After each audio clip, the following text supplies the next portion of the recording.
प्रभु में प्यारे भाई और बहनों, आज हम सुनते हैं आपस में मेल मिलाप और मसीह में एक होना। तो हम आपस में मेल मिलाप करते हैं तो हम मसीह में भी एक हो सकते हैं। अगर हम आपस में मेल मिलाप नहीं है तो समझ लें कि हम मसीह में नहीं हैं। तो आज हमें आपस में मेल मिलाप होना जरूरी है। हम जब आपस में मेल मिलाप हो लेते हैं तो हम मसीह में भी एक हो जाते हैं, मसीह में भी एक हो जाते हैं।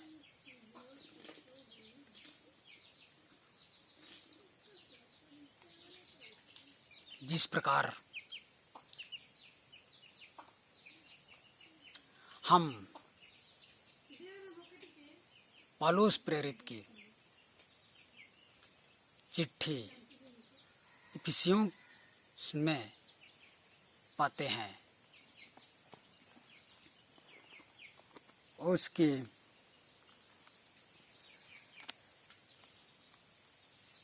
4 अध्याय 2 पद से लेकर हम 6वां पद में पाते हैं। अर्थात सारी दीनता और नम्रता सहित और धीरज धार कर प्रेम से एक दूसरे की सह लो। नम्रता, सरलता, धीरज धरकर एक दूसरे के साथ सह लेते हैं तो हम आपस में मेल मिलाप हैं।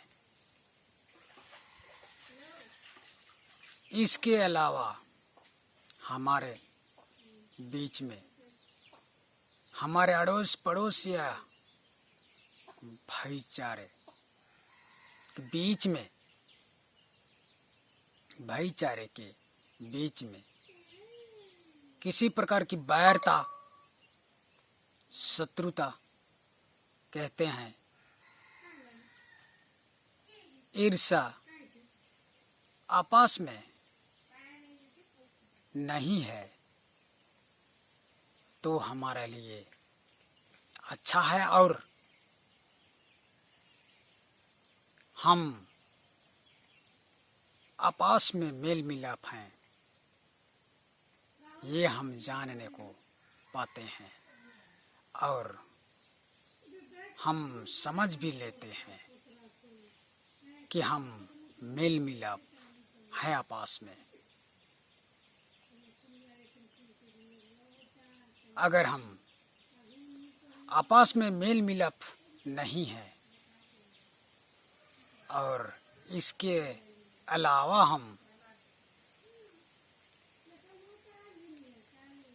इसके विपरीत हम करते हैं, झगड़ते हैं, लड़ते हैं,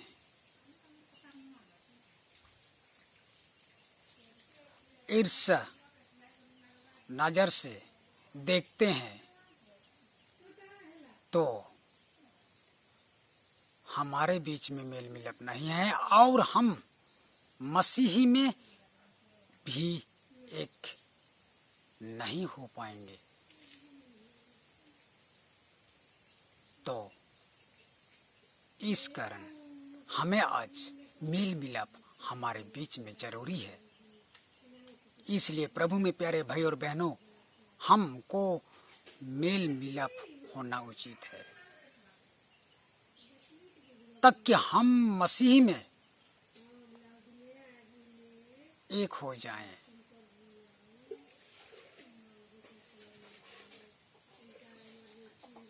आगे को हम देखते हैं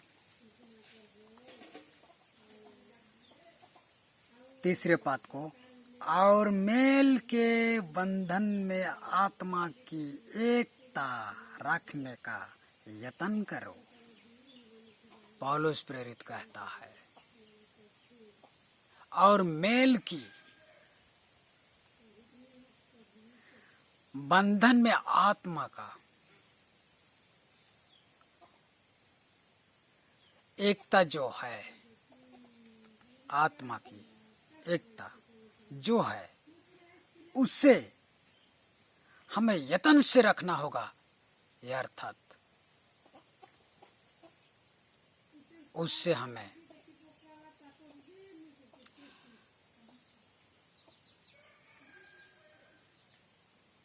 अच्छी तरह से रखना